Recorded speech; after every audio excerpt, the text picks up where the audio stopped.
There was a time when I walked down the sidewalk in Mississippi, I was expected to hold my head down when I passed a white man.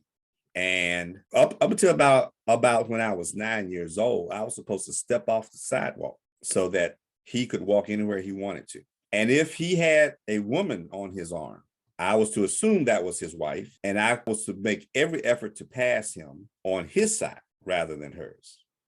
Those constant reminders of the difference in power status are microaggressions. Let's get into some semantics for just a minute. Why use the term micro? Welcome to Peter and Phil's Courageous Conversations, a podcast addressing race relations and social issues in hopes that you'll be inspired to do the same. Now, let's begin our conversation with your hosts, Dr. Peter Weinstein and Dr. Philip Nelson.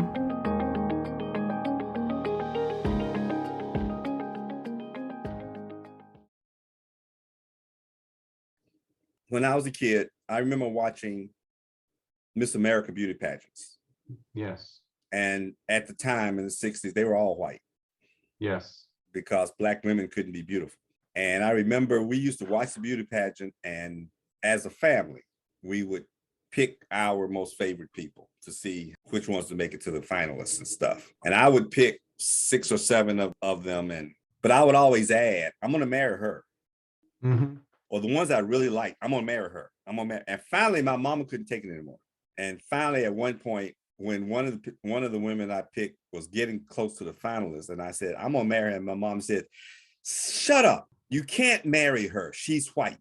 And she forced that reality on me, on a child who was just dreaming, and playing the game along with them. But it bothered her, and she was trying to make sure that I didn't get in any trouble as a teenager. So then we get through integration, and I was getting close as a senior. I didn't have a white girlfriend, but there was a white girl that I used to study a lot with. And one day she invited us over to her house. And when I say us, it was an integrated group. 3 of my best friends who were male and 2 other Black females, and 3 white friends that were all in the same group. We were all at the top of our class. We were all on the student government association. And I remember realizing how nice her house was. And I thought her mom was nice. Her dad came home that night just before we ended. And about a week later, she was in the cafeteria. I sat down beside her in the cafeteria, and she got up and left. And then when I saw her again later that afternoon, she was crying when she saw me. And she told me that her dad said we couldn't come over to her house anymore. And her dad warned her that she was getting too close, and that we would pull her down, and that she needed to separate from this group. So fast forward, I had a interesting conversation with a Black colleague. She's one of my former students, and she works in industry. And we were talking about our children. She's had some tragedies in her life, but she mentioned in one of her surviving child, she just happened to say, but at least she married a Black man. And I thought it was interesting because I've heard that conversation a lot. I have that conversation a lot now. Because of integration, interracial marriages are a lot more common. And yet deep, deep down, my generation of parents secretly hope that our children marry a Black person. Well, not deep down, but it's a huge discussion within the Jewish faith to marry within the religion as well. And I say that while we're still fighting for integration. Now, don't get me wrong. When our child makes the decision, and if they go with another race, we're okay. Right. But they have to take us down that path. If we were going to pick for them, we probably wouldn't. It's a very common discussion because there are more and more, I'm going to use the generic term, mixed marriages, because it's not just race, it's religion, it's demographics and other categories as well. But I think that just shows, again, part of this whole melting pot of the United States of people with different backgrounds, and some of the increased open-mindedness of people looking for people and not looking at the demographics associated therewith. So from that perspective, you always keep saying, when are things going to change? Right. From that perspective, we should applaud our younger generation because they have changed. We're the ones who haven't changed. Right. My eldest daughter, and if she listens to this, she'll probably jump down my throat for saying anything. Her boyfriend is not Jewish, and I have no issue with that. I want her happy. That's Right. my bottom line. I think that's why we all yield. You know, even though that wouldn't be our first choice, we realized, first of all, this is what we fought for. I shouldn't say I didn't have the option, but, and I should also say, I love my wife to death. I'm not dreaming about another possibility, but at the same time, our environments have changed. Our children grew up in those different environments. Those environments have affected not only their options, but their approaches. And I found it interesting that you would use the word mixed marriages, not to describe race, but at the same time, you didn't recognize that I could have mixed marriages with Black on Black marriages, just as you have had white on, you're suggesting they're all mixed marriages if you look at all of the characteristics. This is how predominant race has been in our culture. Mm-hmm. And you're using race to define both color and ethnic discussion. Yes. It's interesting because there is this predominant feeling that race strictly describes color. Yes. And I think going back to that definition that I brought up early, I think it's important to remember that definition in discussions because it doesn't really extend before today. I mean, really, we haven't thought about race as a more broad-based discussion rather than a black and white discussion, or people of color and white discussion, or whatever we want to categorize. Yeah, well, I think you and I have, but you're right. We don't. Right. That's not the basis of a common discussion. Right. You know. But maybe that's part of what courageous conversations are about, is to recognize and understand the definitions of terms that people throw around like they mean nothing, but they really need to understand the terms that they're talking about. I like to think, because from our first episode, we challenged the concept of race to begin with. Mm-hmm. I will continue to forcefully question the concept of race. I don't question that it has been accepted. I don't question that it drives our lives or that it influences our decision making, but I will not accept and will try to convince as many people as I can it is a false concept. It is a distracting characteristic. You know, if we were all blind, we probably wouldn't have half the problems we have. If we were blind, we just find ways of discriminating people for the sound they made when they walked. Or the way they smell. Or the way they smelled. Yeah, correct. Yeah, we will always find a way to. Because it's our psychology to find a way to differentiate ourselves. Right. And to make ourselves better. So I want to do two tangential comments. And I don't know if I ever told you this, but Doris, your wife, my mom's name was Doris. No, you never told me that. Yeah. And Doris, your wife, is an accountant, right? Yes. My dad was an accountant. Yeah, you told me that. So your wife is a combination of my parents. Does that make you my brother? Well, we already knew that by another mother, you know. We already knew that, but we were brothers already, right? Absolutely. I mean, we're human beings, we're brothers. So now that I know that you're a big fan of the Miss America contest. I'm not.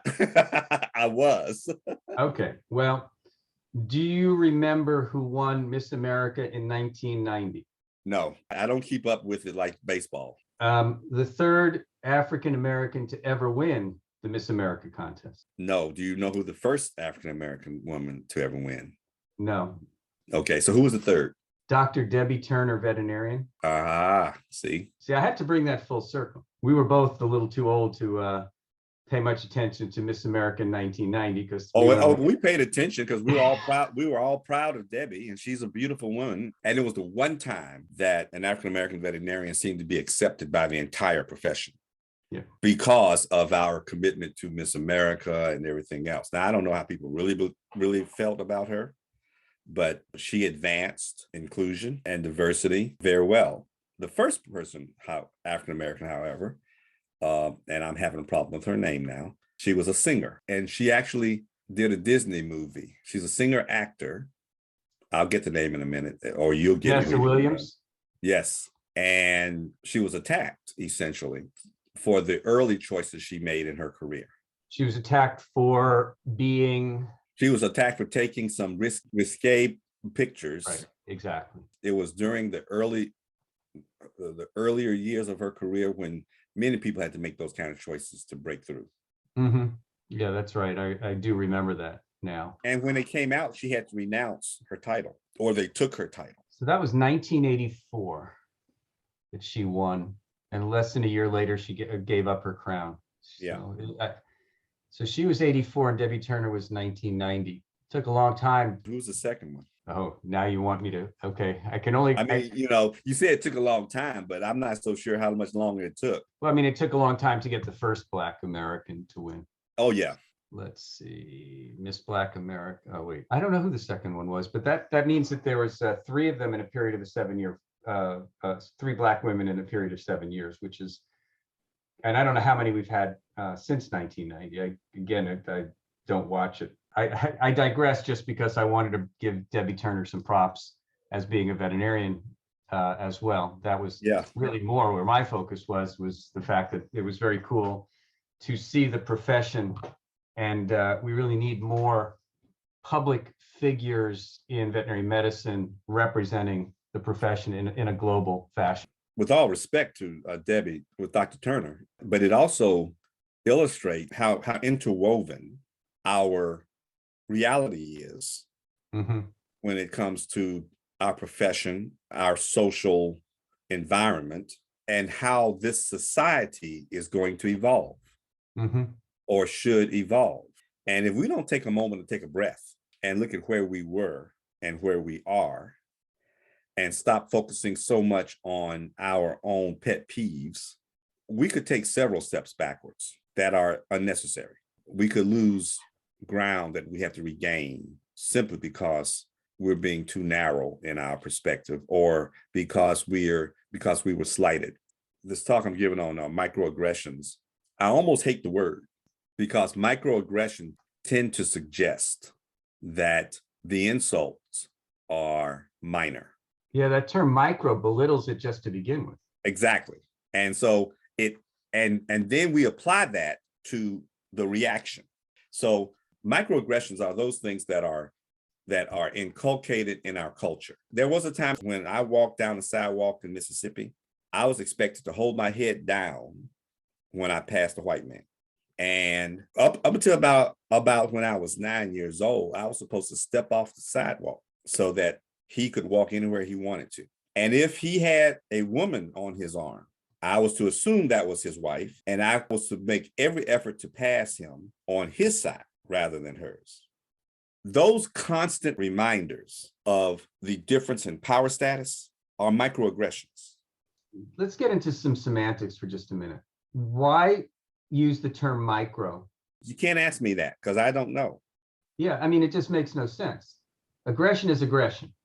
If we look at it by definition. Yeah, okay. So the microaggressions was a term that was applied to everyday practices and sayings that are unintended to demean or people don't recognize their importance, as opposed to lynching. Right. So I made a comment one day in assembly, and I used the phrase beyond the pale. And one of my Irish faculty said, Dr. Nelson, did you know that beyond the pale meant is an insult to the Irish? Because the phrase was started somewhere during the potato famine. And I got confused, and I was like, no, I didn't know that. And she wasn't insulted. She was just letting me know.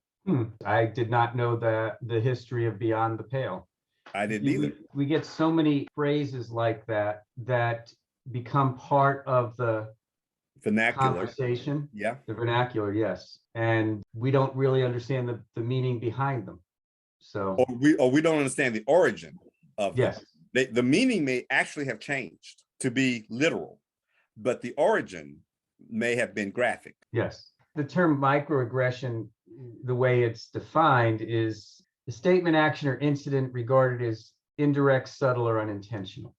Right. But I can't separate the fact that aggression is to me a physical or verbal attack. Well, see, here's the problem. Microaggression actually reflects both the aggressor Right. and the recipient. Okay. When you hear microaggression, the recipient has to be insulted first in order for it to be aggressive, right? But the aggressor isn't aware. Yes. So it's a passive statement in the mind of the one who makes it, unaware that they might be influencing or being aggressive to the one who receives it. Right. So you stepping off the sidewalk, although not a word was said, was an implied microaggression by the individual or couple that was walking down the street, and your ingrained response to stepping off the sidewalk was I want to say a trained response or an educated response. It was a cultural expectation. Right. But when people say things like, you are a credit to your race, that's considered a microaggression, because you might have totally intended to say, I respect your intellectuality, but you revealed that you don't expect this kind of intellectuality from my race. Is that the gray hair race or you know what I'm saying? know. Because of the stereotype you have of African Americans. Yes. And it's that stereotype that you believe in that is the aggression for me. Yeah, so it's interesting because comments such as, where are you really from? Yes, yes, the same thing. Yeah, it goes to the microaggressions towards Asians, and I'm just reading a quote. If I see a lot of Asian students in my class, I know it's going to be a hard class. Oh my gosh. So there's no shortage of. No, it's not. Yeah. So when you go to do this talk on freedom of speech and microaggressions, yeah, do you plan to share some of the more common microaggressions that are commonplace in conversation, kind of help the audience identify some of the things that are commonly used but not probably even aware of the nature of the conversation, like you mentioned earlier, you're a credit to your race? I intend to share a few, but not to, I do not intend to give an encyclopedia of those. No, I just was curious if you were going to kind of, just in case you might not recognize some of the microaggressions that you have that have become commonplace in your conversation. Here are some of the things that we see and hear every day. Yeah, thanks for writing my speech for me. But no, I'm not, I don't think I'm going to do that. Okay. Because I don't have, first of all, I don't have that much time. Okay. And secondly, I have to juxtaposition microaggressions against freedom of speech. So talk to me about how you plan to juxtapose freedom of speech and microaggression, which to me seem kind of like two different diverse topics. Yes, but people don't think of it that way. People say, I don't be able to say what I want to say. And then at the same time, and so they see microaggression as an expression of political correctness, which really? Yes, and they see political correctness as a restriction of free speech. Wow. Can I be a fly on the wall for this? I don't care. No, I'm serious. Once again, it's even a deeper issue than that. And that is that freedom of speech is being promoted as a right when they want it. And yet we just finished talking about banning books in schools. The point is that there are rights, and then there are rights, but there is no single super right. There are rights, and some rights restrict others. And the best way you can phrase this is that you have the right to say what you want, but you don't have the right to go into a movie theater and yell fire when there's no fire. That results in bodily harm when people are rushing out of the movie theater. You should get prosecuted for endangerment of property and safety by doing that. So your right doesn't necessarily protect you from the consequences. You have the right not to take a vaccine. If that's the choice you make, you may not have the right to go to the movie unless you're vaccinated. Yeah, and while you're talking about freedom of speech and microaggression, the term dog whistle came to mind as well. Right. All of these terms, and it's like they're terms that have been around for 20, 30, 40 years, but all of a sudden have become mainstream conversational terms. Yeah, but then we misuse them to protect what we're trying to do. So when Trump said, stand back and stand by, Mm-hmm. that was a dog whistle. Right. So if that was interpreted as a dog whistle, and that dog whistle was like saying fire in a non-fire movie theater, his freedom of speech was on the cusp there, wasn't it? His freedom of speech was to his people, and he was essentially saying, you'll get your chance. And January 6th showed up. Yeah. I haven't heard anybody tie that to January 6th, but I do. Well, if you want to go back to Charlottesville, same thing. It started then. There were good people on both sides. Right. There are good Nazis and bad Nazis. Yeah. He was starting to filter and create those conversations. Charlottesville probably before, but that was the most obvious one that I can think of. I went and looked up Beyond the Pale. Yes. It says first, make sure the spelling is right. It's beyond the P-A-L-E, not the P-A-I-L. Yes. Right? It says the everyday use of the word pale is as an adjective meaning whitish and light in color. Right. However, there is another meaning of pale, a stake or pointed piece of wood. This meaning is now virtually obsolete, except as used in this phrase. Paling is still in use, as in paling fence and impale, like in Dracula movies. Ah, okay. And it says, so Catherine the Great created the Pale of Settlement in Russia in 1791. This was the name given to the western border region of the country in which Jews were allowed to live. The motivation behind this was to restrict trade between Jews and native Russians. Some Jews were allowed to live as a concession beyond the pale. The other side of the wall. The other side of the wall. The other side of the fence. Yeah. It is interesting how, we go back to the Scarlet Letter written in 1850 about the 1600s and Beyond the Pale, which goes back 200 years or thereabouts. We continue to relive history in the way we apply it to even the modern terms. So you remember when I was telling you that words have power? Yes. Right? And there's a story I learned a long time ago. I think it was from my father when I was getting a little too loose with my language. And he told me the story of this father who had a son who cursed too much. And he couldn't stop his son from cursing. So finally he said, I'm getting tired of your filthy mouth. He said, here's a bucket of nails. I need you to stop cussing. So every day, at the end of the day, I want you to keep up with every cuss word you've told. And at the end of the day, I want you to put a nail in the fence until you stop cussing. So it took like 4 or 5 months before he could stop. And his dad had to keep giving him buckets of nails because it was just difficult for him to stop. Finally, he said, Dad, I didn't say one cuss word today. And his dad said, that's great, son. Now, here's what I need you to do. I need to see how many days you can not cuss. So every day that you don't say a cuss word, I want you to take the nail out of the fence. If you say one cuss word, you got to put the nail back in the fence. So that lasted about a year before he got all the nails out of the fence. And then he said, he was so proud. I said, Dad, look, I got all the nails out the fence. And he gave his dad 4 buckets of nails. Then his dad said, that's great, son. Now let's go outside and look at the fence. He said, you see all those holes you put in my fence? He said, all of those are wounds that you caused somebody when you cussed them out. That's how many wounds you've caused in your lifetime. And you're only 16 years old. And I want you to understand how powerful words are. So theoretically, using that same concept, instead of cuss words, let's use the term microaggressions. The definition it's very simple that I just came up with. Brief, everyday exchanges that send denigrating messages to certain individuals because of their group membership. And that gives it a whole broad basis. It doesn't limit it to any one group. It's any group and any perceived denigrating message. Correct.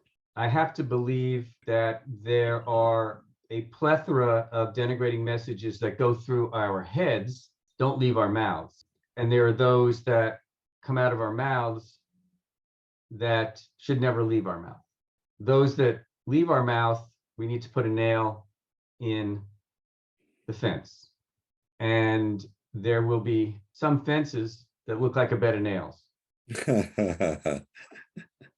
But it's the it's interesting because the subconscious microaggressions, the ability to either not say them or not believe what you're thinking, or whatever the correct thing is, there's got to be a whole gamut of subconscious, unspoken microaggressions that we are subjected to by people around us every day. Absolutely. I'm glad you said that, because for a minute there, I thought you were focused only on the verbal microaggressions. There Right. are nonverbal microaggressions every day, and we all do it. Right. You know, if I frown when you say something, then you immediately assume that either I disagree with you or I'm angry with you. You don't assume that I might be confused. And that depends on our power dynamic. And so the reason I don't like the word microaggression is because it tends to, I shouldn't say it this way, it tends to focus predominantly on the perpetrator rather than the recipient. Right. And it's one of those phrases that actually addresses both.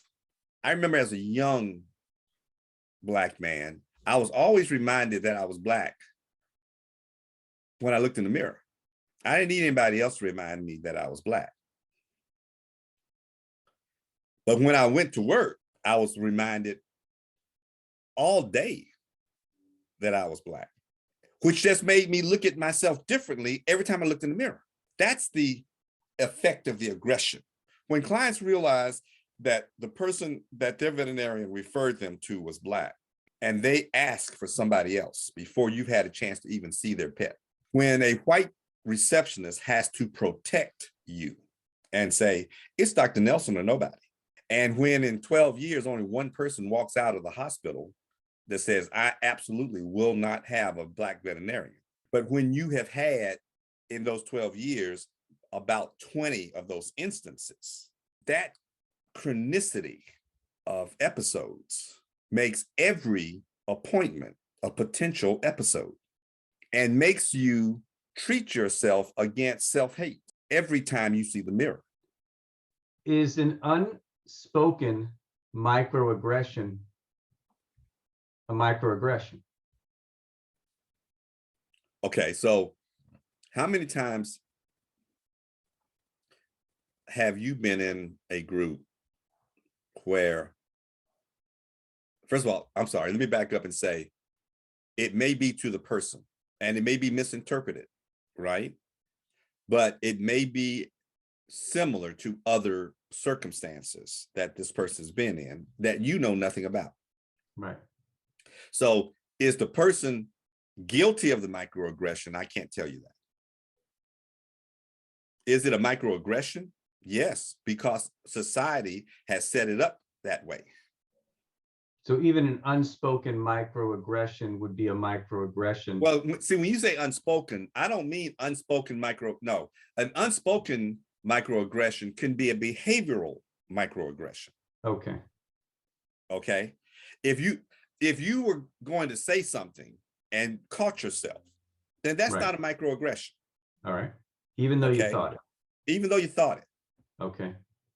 All right. Because it's not two-sided, it's one-sided at that point. Right. Okay. Right. But and the other person wasn't hurt because you never said it. Exactly. But if But the microaggression was behavioral, right, which is also unspoken, right. For instance, sometimes when I go into a group setting where I'm not known, I will start a new table at lunch to see who will come speak with me, who will come sit with me. You eat lunch alone, don't you? Unless there's only enough tables for everybody. And then the last people who come in have to sit with me. Now, do you notice where they sit when they come and sit with you too?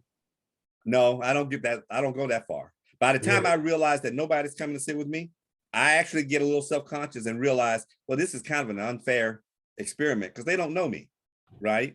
And I usually pick the table in the back of the room. Close to the food. No, just in the back. I don't care where the food is, just in the back of the room. Because I'm from Mississippi and you never put your back to the door. I'm from New York. You don't put your back to the door, right? Right. You want to see the door so you know who's coming in and everything.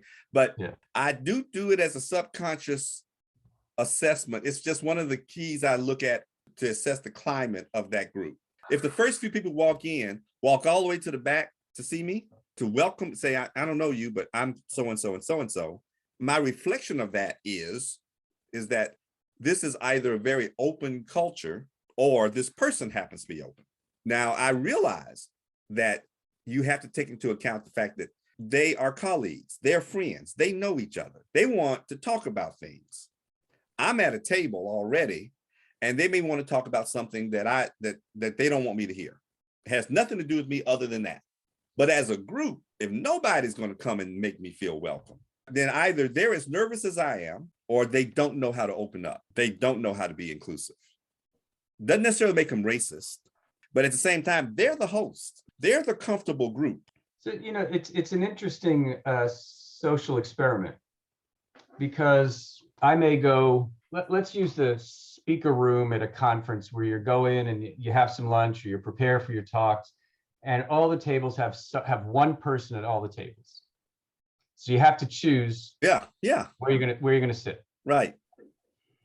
And usually you don't want to walk through all the tables. You just pick the first one you get to. You pick the first one you get to, and you sit 180 degrees opposite the other person that's there. So you can talk to them. Yes. No. So you can avoid talking to them, because if you sit next to them, you have to engage in conversation. Seriously. Gotcha. You sit 180 degrees because there's usually a centerpiece there too, and you try to hide behind it. So those people who are listening to this that have been at a conference with me, I'm avoiding. No, I'm kidding. But yeah. Because see, I do just the opposite. I usually sit next to them. Yeah. Well, you're looking to see what the reaction is. I'm looking, because I'm an introvert most of the time with people I don't know, to avoid the conversation. Do you know there's actually a science to which urinal to use in the men's room, but that's a different discussion. There's actually been studies. Oh my gosh. How those line up when you go in, and there's, the odd ones are taken, and which of the anyhow. Some humor in there. Yeah, I'm not going to comment on that. Yeah, don't. It's okay. Leave it alone. Let me wallow in my own self. All I'm going to say is I'm an old man, so. This whole concept of the different things that we've been talking about, and again, it goes back to the hypersensitivity that we're in. I just want to take a minute to thank Nationwide for their support, and continue to appreciate their support that they provide, not just for our podcast, but for the entire veterinary profession. And we look forward to having them as part of our team for the coming year. Thank you for joining us for another courageous conversation. Be sure to follow us and check back next week for more.